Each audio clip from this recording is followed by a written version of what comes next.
I just did a whole intro and then realized I wasn't even fully recording. So that was super fun. Welcome into another episode of Dynasty Down Under. I'm your host, Jay, and I'm super excited to be with you to bring you some Week 12 recap in action. It was a super fun week across our league. As always, lots of up and downs. The tides are turning. Things are settling out. The dust is settling. And I'll let you guys know where the standings are if you've been keeping up with the show throughout the season. First off, this week we had some great scores. Scoot Henderson balled out. He was the highest scoring guard. Tyrese Maxey, highest scoring 2 guard. Tatum at 3. Sabonis at the 4 with a 70-point game. And then Nikola Jokic, of course, at the center position is going to have the best game. Our most efficient manager was Poppin' with Tebow. Our least efficient was Lord Sage. Our highest points in a loss was the Puzzini Dynasty, and then our lowest points in a win was Crisscross 95. Our top free agents that were out balling this week were McBride, Knicks point guard, Burks from Detroit, Kevin Knox also from Detroit, Larry Nance from the Pelicans, and Mo Bamba in Philly, who was filling in admirably for Joel Embiid. Looking at it this week, I ended up taking the week from Magic Claus, so we both improved. We are both now 6-6. The Puzzini Dynasty actually falls to 5-7 after losing to Team Mitchman. So Mitchman improves to 8-4. Discount Presti again loses and falls to 2-10 against Team Poppin' with Tebow. And then to Infinity Wembion falls to 8-4 as All Balls No Bite improved to 7-5. The Grannies narrowly lost to Pavola and Popovich as Pavola and Popovich improved to 7-5. And then Thug Life falls to that blue guy 358 to 337, and both are now 6-6. So as it stands right now, our top 6, Poppin' with Tebow is at number 1 at 11-1. Mitchman 95 is at 8-4. To Infinity Wembion is 8-4 as well in third. Pavola and Popovich are 7-5. All Balls No Bite is also 7-5. Fox the Therians, Magic Claus, Thug Life, and that blue guy are all 6-6. So 6 through 9 are all 6-6. And then the Puzzini Dynasty is 5-7. Discount Presti is 2-10, and the Grannies are 0-12. So we're really starting to see things shape out and move around as we go through this league season. Let me see. I don't think we had any big trades this week. We saw the Grizzlies are probably the hottest commodity pickup in your dynasty leagues with all their overabundance of injuries. So it's been kind of crazy with all that, with Memphis losing John Morant now. And they just keep losing guys left and right. Gigi Jackson's balling out. Vince Williams balling out. So the Grizz are definitely looking really, really, really good pickups because these guys are going to get starter minutes and they're going to get a lot of run. And they're young and extremely talented. So the future is very bright with good health. Bane's hurt now. Everyone's hurt. All their main starters are hurt. Smart, Bane, Morant, Adams, they're all hurt. So if their Grizzlies are out there and available, if you need some starters, there's some starters that are going to be available out there for you. Let's jump in, and I'm not going to do a super long episode. I really just want to talk the rumors and stuff because there's so many. So it's been kind of a crazy couple weeks. Of course, we're about 2.5 weeks out from the trade deadline in the NBA. So, of course, things are getting crazy. As of today, today is Tuesday, January 16th. We are at game 39 being played across the NBA for most teams. So, we're really, really close to the NBA halfway mark, which is really cool to see. And teams are really trying to decide what direction they're going to go.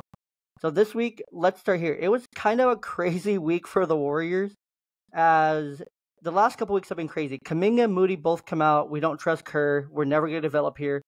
Get us out, pretty much, what they're saying. Draymond comes back as well into the mix. Then they start losing again. They've been losing. They've been up and down. Clay is looking more and more like a locker room cancer, just being really negative, not saying great things. And I would 100% assume it's all related to him not getting the extension that he wanted prior to the season and getting that commitment from the team. So first off in the week, they ended up saying that we're committed to the veteran core of Steph, Clay, and Dre. And then they kind of backtrack that quite a bit by saying, well, actually, everybody but Steph is available. Because our season's pretty much lost. We are no good. And we need to blow this thing up. And then they started saying we want another 7-footer who plays big but also can ball next to Steph and run a solid pick and roll kind of option. So the Warriors are just an absolute mess. I do not know what to say in this situation with them because, I mean, they could get Siakam. There's no shortage of options out there who could be available to go and get and help this team right now to get them back in. Again, my question still stands to everybody. Who gets traded first? Draymond Green, Andrew Wiggins, Jonathan Kuminga, or Moses Moody, or Klay Thompson? I mean, of the Warriors, those 5, who is going to get moved first? I don't think TJD is going to go anywhere. I don't think Podziemski is going anywhere. So I don't think any of their young guys who are on like first year in their rookie deals are going to go anywhere. Those are going to keep those guys. Gary Payton is going to be hard to trade with injuries. So I really don't think a lot of the guys are really going to go anywhere. So, but that's kind of my take on it. The Warriors need to get aggressive and make some trades, get some picks, reload the system, let Steph ride out his glory days in Golden State. He might not win a lot, but he already has multiple rings, and if he really wanted to, he may just will a team into the playoffs and through the playoffs. He could do that. Or we could be looking at a situation if the Warriors are to blow it up between this trade deadline and the offseason and keep Steph around with a bunch of young talent. Steph could force his way out to a team of his choosing, or, you know, he's incredibly loyal. He could stay. So there's a lot of scenarios that could play out over this. So definitely be paying attention to the Warriors as they have a lot of pieces, but not a lot of people are buying in on Wiggins or Draymond. Kuminga's look great. They've been moving him back and forth between the starting lineup and the bench. He's been awesome leading the second unit. Moody's been hurt, so that's kind of hurt his value a little bit. Overall, I really hope that they're able to move some of these contracts and players around for just better contracts, better players, younger, fresher, with more upside as well. Like I was saying about the Grizzlies, John Morant's undergoing season-ending surgery for a labrum tear in the shoulder. Desmond Bane's hurt. Those guys are just the Grizzlies are cooked this year. Just go and get your Grizzlies because they're going to be a lot of fun to watch, and those guys are going to have a lot of fun playing. The Spurs are, well, maybe not just the Spurs. DeJounte Murray is getting a ton of interest from Atlanta. He plays for Atlanta currently. They've tried the double point guard experiment. It has failed massively to the point where Atlanta's like, we will trade pretty much anyone but Trey and Jalen Johnson. So those are kind of their newfound core. So DeJounte Murray, DeAndre Hunter, Clint Capella. A lot of these guys I've been talking about for a few weeks now that have been in the rumors pretty heavily. Are the guys in the eyes that we're going to want to keep a pretty solid look on as we progress into the trade deadline. So definitely keep your eyes peeled on that. DeJounte Murray is a big name that could be moved. Halliburton got hurt, but it's not serious. I thought this was a really cool one for the Heat. And the reason I thought it was a cool one for the Heat is because the connotation behind it. If you didn't know that Eric Spoelstra recently got divorced and it was finalized, everything was split, assets were all aligned, and then the Heat take care of their boy and sign him to an 8-year, $120 million contract, which is the largest ever for a coach in the NBA. Excuse me.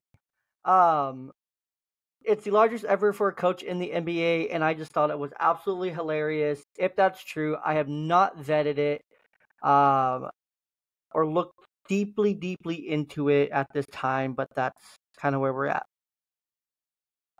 Another fun piece of news here before we really jump back into like the rumors and the players and the teams and everything is that Netflix is creating a new NBA documentary series modeled after its NFL quarterback show.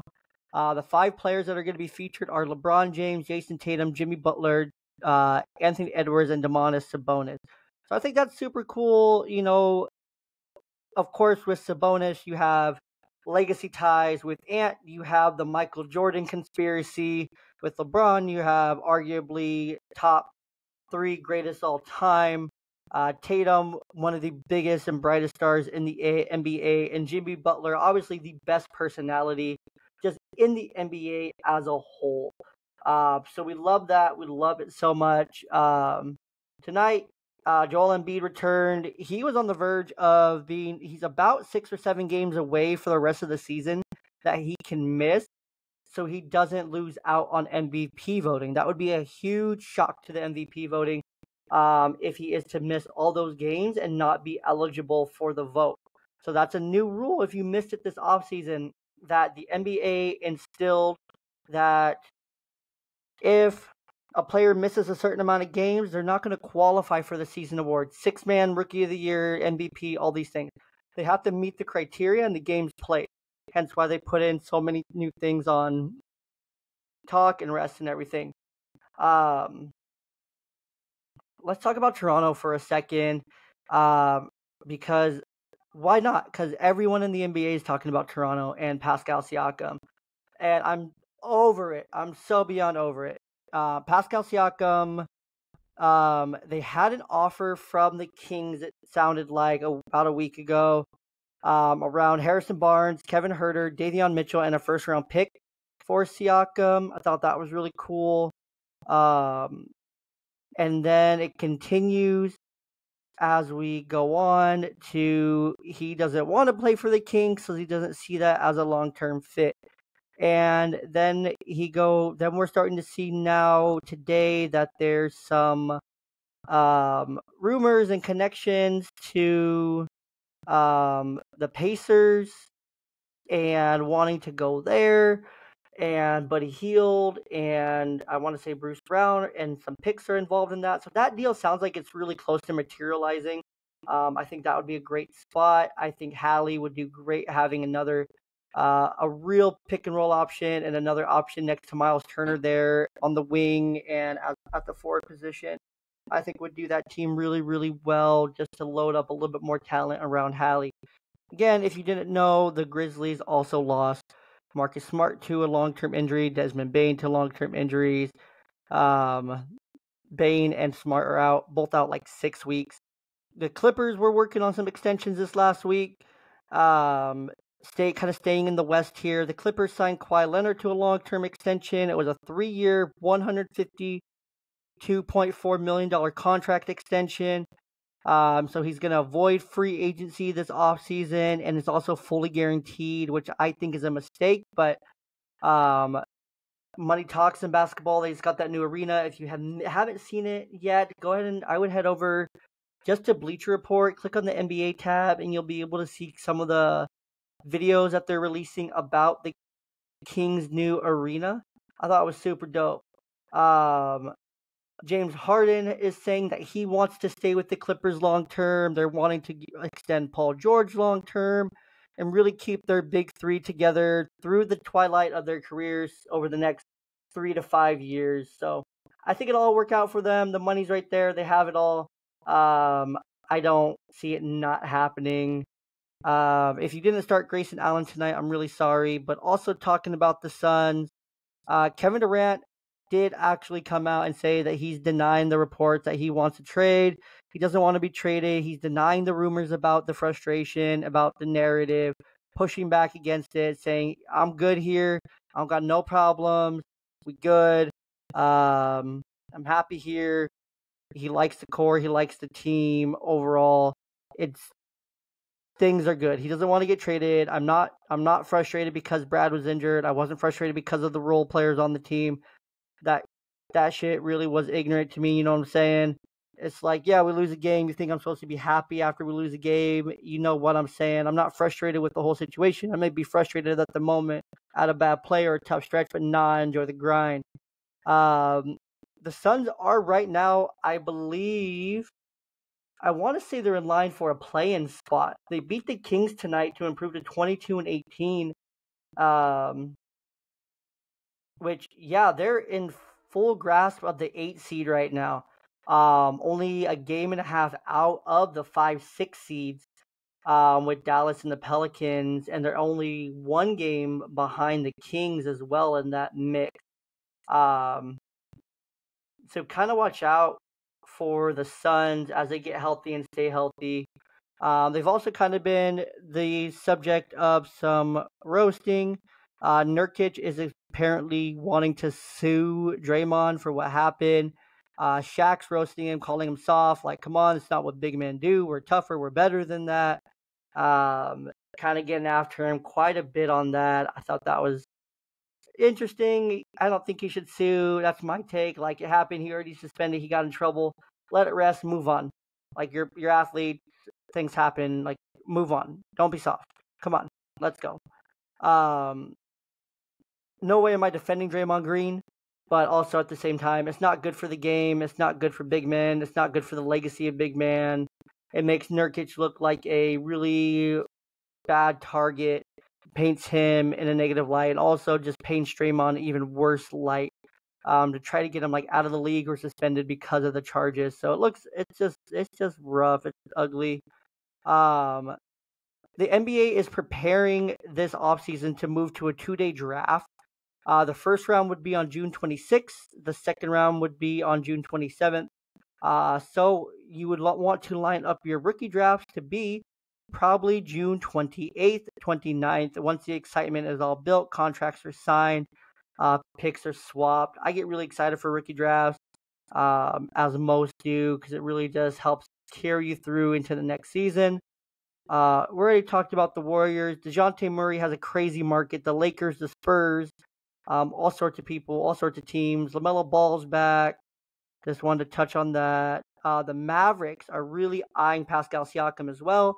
They see him as a missing piece. I thought that was super interesting. The Pistons and the Warriors actually didn't make a trade, and this one was kind of sad actually, because Marvin Bagley and Isaiah Layers, they were actually at practice when they got traded to the Wizards for Danilo Gallinari and Mike Muscala. Now, I don't know if Muscala and Gallinari are actually going to stay on the team or if they're going to be bought out. They could be buyout candidates, much like Gordon Hayward if he is traded. So that's a little bit about that, as it stands at this very moment. And yeah, that's kind of the week 12 news. Let me just go through real quick because I feel like there should be other stuff I'm missing from the last week. Like I said, Harden, Paul George want to stay. The Pacers are really close to a Siakam trade. They're active. The deal includes 3 firsts. The Dubs, so the Warriors, the Mavericks also have had interest in Siakam. Siakam's kind of the big target this trade deadline. Everyone thought it was going to be LaVine. I haven't heard a dang thing about Zach LaVine staying or being traded. The Jazz have really emerged. They're hushing a lot of the rumors about Collins and Markkanen. They are hot. They are one of the hottest teams in the NBA. They're currently 9th in the West. They're 9-1 over their last 10, so the best record over their last 10 in the West, ahead of the Clippers, who are 8-2 and also playing some phenomenal basketball. The Suns and the Pelicans are 7-3. So that kind of gives you a perspective. So they are super hot. They are playing incredibly well. They're 22-20. So they are just playing great team ball. So the Collins rumors, the rumors of Clarkson and Markkanen and Collins all being up for sale, they're definitely hush hush. Let's look into some of the latest trade buzz here. That's kind of our focus that's been the last few weeks because it's trade season. Once the trade deadline passes, we'll definitely talk about All-Stars as the All-Star ballots get revealed and a little bit more. So we talked about Siakam. DeJounte Murray could be traded before his extension kicks in. Let's see. Yeah, so he could be traded before his extension kicks in. The Nets, the Knicks, the Spurs, the Lakers are all in on Murray. He's kind of the second biggest chip right now. Zach LaVine, there really hasn't been a lot of noise for him, for DeRozan, or for Caruso. The Pacers, again, they're looking for a bigger wing. Kyle Kuzma, Pascal Siakam are kind of being linked. The asking price for Kuzma right now is they're wanting 2 to 3 first round picks plus a couple players. Will not be surprised. The Thunder, I'm really hoping that the Thunder get someone. I would love for them to get Lauri Markkanen. I think that would be a phenomenal move. Isaiah Stewart, obviously, he already got traded. I really like that. Bagley just got Isaiah Stewart, I think, would be a great fit for this team.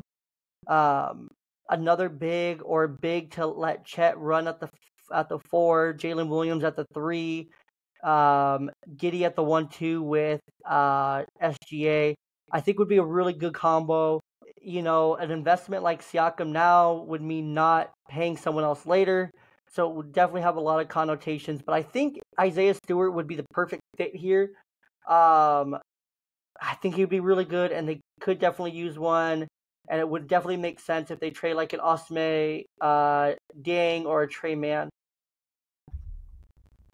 The Wizards could be a seller. I wouldn't expect them not to be. Tyus Jones, Delon Wright, both on expiring deals.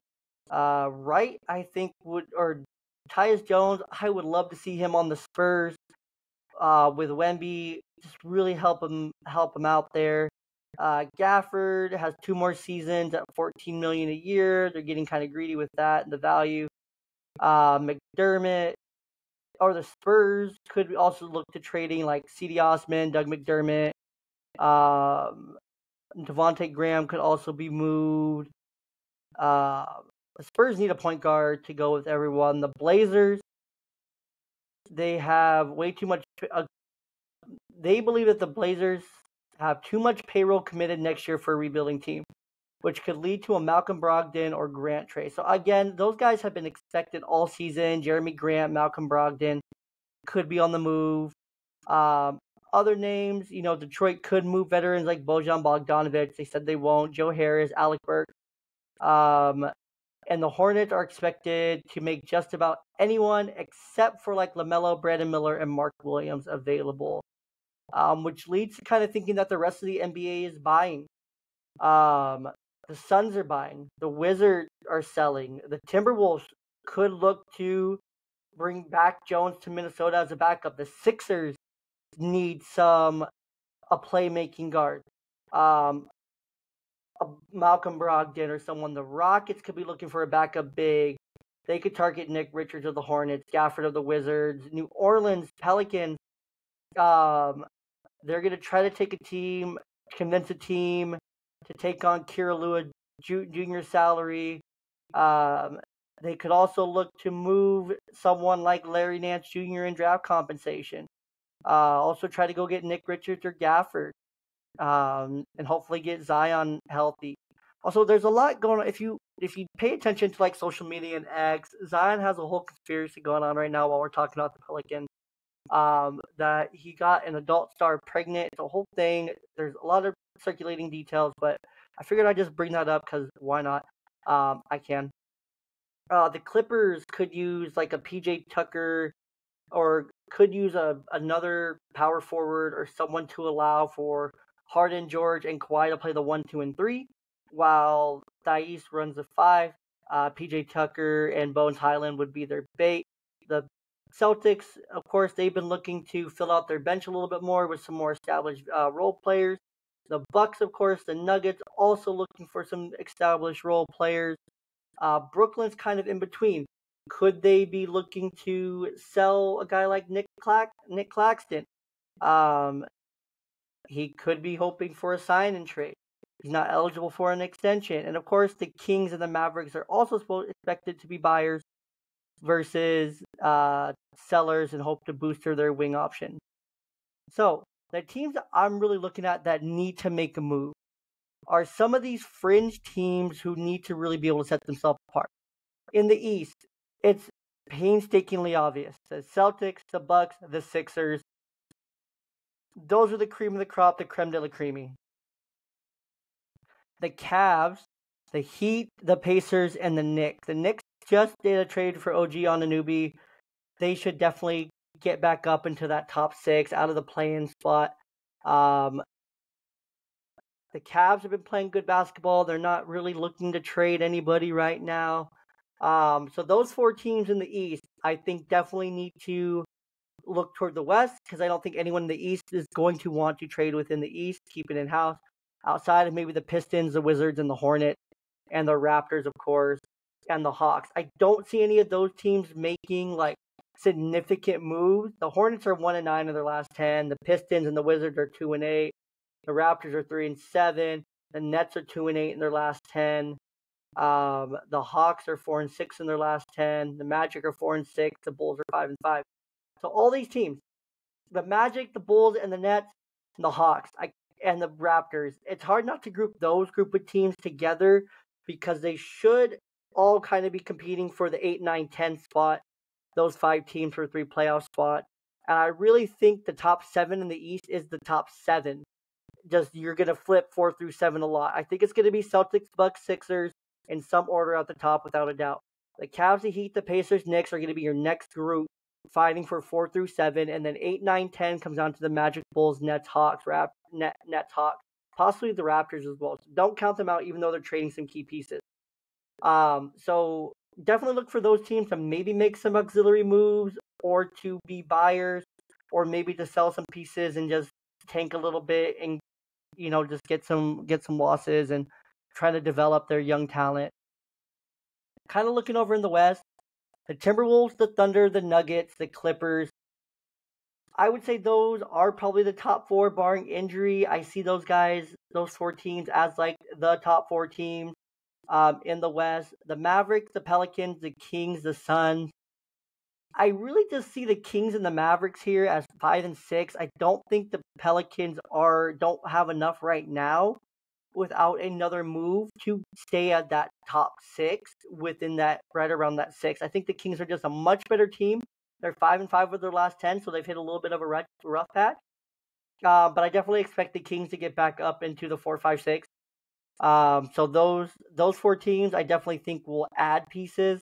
I think the Wolves, the Thunder, and the Nuggets are very much set on where they're at. Why break something? Why fix it if it ain't broken? They're all 6 and 4 with their last 10, playing some solid basketball. This is where things get really interesting. Kind of looking at it here. The Suns, the Jazz, and the Lakers are all very good teams. The Suns have their big 3. The Jazz are super hot. The Lakers have LeBron. I don't see any teams below them taking them over. The Rockets have a really good team. They're very well coached. They have a very good roster. I just don't see them getting enough or making a move to really compete enough. The Warriors, if they're selling and they actually do stick to the plan and sell and go with their young talent and develop, there's no way. The Grizz, they're toast. The Blazers and the Spurs, they're already eliminated in my head. I don't see them coming back whatsoever. So the top 10 in each conference, I would say, looking at halfway through the season, is kind of where you're looking. So you're really going to want to pay attention for dynasty teams. What are these top 10 teams in each league doing? In each conference doing? The Celtics, the Bucks, the Sixers, the Cavs, the Heat, the Pacers, the Knicks, the Magic, the Bulls, and the Nets. Who are they adding? What is their role? Are they getting a star from one team and moving him into a lesser role? Or are they adding someone to make them into that star that they need to complement their other pieces? So definitely pay attention to kind of some of those names that are circulating frequently, because there's a lot. Quentin Grimes is also getting calls with the Knicks. The Knicks are taking calls on him.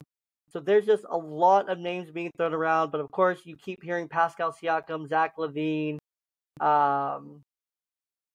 Warriors are wanting to trade absolutely everybody. So it's kind of going to be crazy next couple of weeks. I really expect, once like the Siakam deal goes through, for teams to have a better idea. The Kings also were looking at possibly trading like Herter and some other pieces as well. I don't think they will. I think kind of the trade rumors are kind of getting to them. The Hawks set the price tag for Murray. They want 2 first-round picks. The Hawks and the Lakers are still in talks. The Raptors want multiple first-round picks for Siakam. They're involved with the Pacers. I think that's going to come through. The Wizards want 2 first-round picks or equivalent value. The Cavs are going to ride out what they have this season. They're not expecting to make any sell-off moves, maybe some auxiliary moves, but they have a pretty solid team there. Let's see. The Magic are exploring trades for Markelle Fultz and Wendell Carter Jr. to move them. Makes total sense there. The Bulls, they would love to get an offer and trade LaVine at this point, and he would happily go to the airport, but the market's just not there for LaVine right now. Hopefully it materializes, but we will see. Gordon Hayward's available for a trade. Nick Richards available for a trade from the Hornets. The D'Angelo Russell contract, the Lakers are trying to throw in, but the player option for 18.7 is a really big issue for other teams, so hopefully they're able to change that. The Heat, if you didn't know, are experiencing a ridiculous amount of injuries. Let's switch over to some injuries. Tyler Hero, Kyra Lowry, Caleb Martin are all in action. Butler's also back in action. So they're getting some guys back while a lot of their team is still out. I'm trying to think here. Look, the Grizzlies also signed Scottie Pippen Jr. to a 2-way. That's pretty cool. The NBA is allowing LaMelo's tattoos upon his return.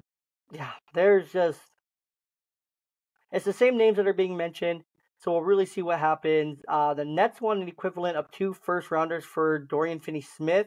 I doubt they get that value, but who knows? The Lakers, the rumblings, as you'll keep hearing, they're committed to Ham, and his job's not in jeopardy. We'll see. We will see. It's going to be really interesting to see what the Lakers do if Bronny ends up declaring, and then what ends up happening with LeBron then after. I can definitely see a team trolling and going, well, we're gonna pick him up and grab him. I really think that's everything that I can find right now that I haven't already mentioned. If you have questions, you can go ahead and send them into the mailbag. If there's a rumor that you want me to look into, you can send it into the mailbag at any given time. The mailbag is going to be available on Spotify and YouTube. If you go to the mailbag on Spotify, you're just going to want to go in there and click the engagement features. You can hit the poll. You can hit the response question. You can leave your mailbag question. If you go over to YouTube, you can also leave it just by simply clicking a comment. Speaking of which, I believe there are some mailbag questions. I'll end with that real quick. And then we'll get out of here this week on Dynasty Down Under. Okay, I don't have it up. Let's see. Right here. So one of the questions here, and I think this is a great place to kind of end. Where do I think ultimately that Pascal Siakam lands? He's gonna get traded. I think he ends in Dallas or with Indiana at this point. So we'll see what happens. But that's kind of where I think. For the poll that I put up last week, we got some good response. We're looking at, for the Warriors, that looks like Wiggins or Clay are the top 2 answers for who's going to get traded first there. I'm going to re-put the same question this week because I thought it was really good. And that's it. So I really appreciate y'all. Thanks for tuning in. And we'll hit you next week here on Dynasty Down Under.